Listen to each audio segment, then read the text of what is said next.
Education unemployed থেকে আমাদের main দাবিটা হলো আমাদের ত্রিপুরা রাজ্যে আজ পর্যন্ত একটা ফিজিক্যাল এডুকেশন টিচারের নিয়োগ হয়নি।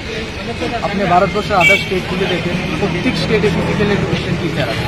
আমাদের এখানে আছে পিআই ফিজিক্যাল এডুকেশন টিচার না, সাবজেক্ট টিচার না, তারা হলো প্র্যাকটিক্যালি বাচ্চাদেরকে স্পোর্টস ক্লাসগুলো অ্যাক্টিভিটিগুলো করায়। তো এখানে আমরা আগে একটা অ্যাডভার্টাইজমেন্ট দেখে অ্যাড দেখেছিলাম, যেটা আমাদের ভারতবর্ষের শিক্ষামন্ত্রী যে রতনলাল নাথ স্যার আছে, উনি ক্রিয়েট করে ইনফরমেশনটা আমাদেরকে দিয়েছে। এখানে অনেকগুলো পোস্টের কথা বলেছি। একটা হলো ফিজিটি সোশ্যোলজি, একটা হলো ফিজিক্যাল এডুকেশন, ফিজিটি সাইকোলজি অ্যান্ড ফিজিটি জিওগ্রাফি। তো এখানে আদার সাবজেক্টগুলো যেগুলো সবগুলার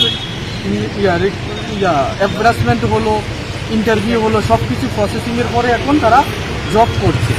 শুধু একটাই সাবজেক্ট আছে যেটা ফিজিক্যাল এডুকেশন টিচার। এটার ব্যাপারে আজ পর্যন্ত কোনো ওই সাংবাদিক সম্মেলনের পরে আর কোনো বিষয়ে এটার আজ পর্যন্ত কোনো বলাবলি হয়নি বা কোনো নিউজই হয়নি। আমাদের আজকে যে দাবিটা হলো, কেন এটা আজ পর্যন্ত রিপোর্ট হয়নি বা তার কোনো নিউজ সার্কুলার হয়নি। আর এখানে ক্লিয়ার একটা বিষয় হলো এনসিইআরটি আর সিবিএসসির গাইডলাইন অনুযায়ী প্রত্যেকটা স্কুলে ফিজিক্যাল এডুকেশন টিচার কম্পালসারি।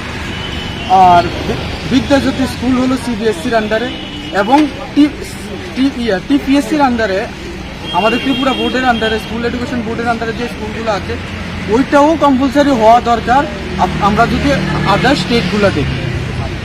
তো এইটাই মেন বিষয়টা। সিবিএসসির আন্ডারে যে বিদ্যাজ্যোতি স্কুলগুলো আছে সবটি স্কুলে ফিজিক্যাল এডুকেশন টিচার যাতে কম্পালসারি করা হয় অতি সত্ত্বর, আমরা ওই দাবি নিয়ে আজকে এসেছি।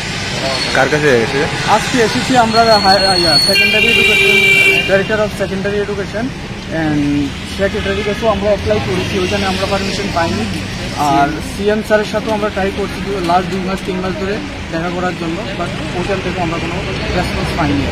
আপনারা কারা যারা আছেন? আমরা এখানে যারা আছি, এখানে সবাই ফিজিক্যাল এডুকেশনের যারা মাস্টার ডিগ্রি করা, অলরেডি মাস্টার ডিগ্রি করা সবাই। কেমন রয়েছেন সারা ত্রিপুরা রাজ্যে? সারা ত্রিপুরা রাজ্যে মাস্টার ডিগ্রি করা 250 থেকে শুরু করে মিনিমাম 250 থেকে 300-এর মধ্যে হবে। বিপিএড আছে মোর দেন 500-600। টোটাল আমাদের যে নাম্বারটা বিপিএড অ্যান্ড এমপিএড মোর দেন 800। এদিকে তো শিক্ষা মানে স্পোর্টস ডিপার্টমেন্ট তো কিছু ইন্টারভিউ নেওয়া হয়েছে, ওইটা হলো পিআই, ওইটা আলাদা বিষয়। পিআই হলো স্পোর্টসের জন্য, অনলি স্পোর্টস অ্যাক্টিভিটির জন্য। যেটা জানেন আমাদের ত্রিপুরা রাজ্যে 206টা কোচিং সেন্টার আছে, ওদেরকে কোচিং সেন্টারে পোস্টিং দেওয়া হয়। কোনো পিআই স্কুলে ডাইরেক্টলি জব করতে পারে না। আর আপনারা যারা আছেন তারা স্কুলের জন্য? আমরা ফিজিক্যাল এডুকেশন টিচার, আমরা স্কুলে জব করতে পারি, কলেজে জব করতে পারি। যারা এমপিএড আছে তারা অলরেডি ইউনিভার্সিটির জন্য উইথ নেয়, আমরা সাবজেক্ট টিচার।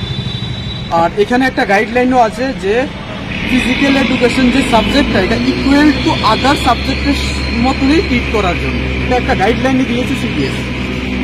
এটাকে অনেক নেগলেক্ট করা হচ্ছে, সেই জন্যই এই গাইডলাইনটা দেওয়া হয়েছে। বাট তারপরও এই জিনিসটা হচ্ছে আমাদের সাথে। আপনার পরিচয়? আমি ফারুক হোসেন, এমপিএড কমপ্লিট করেছি। এখন রিসেন্টলি আমি ত্রিপুরা ইউনিভার্সিটির মধ্যে পিএইচডি স্কলার। আর আমার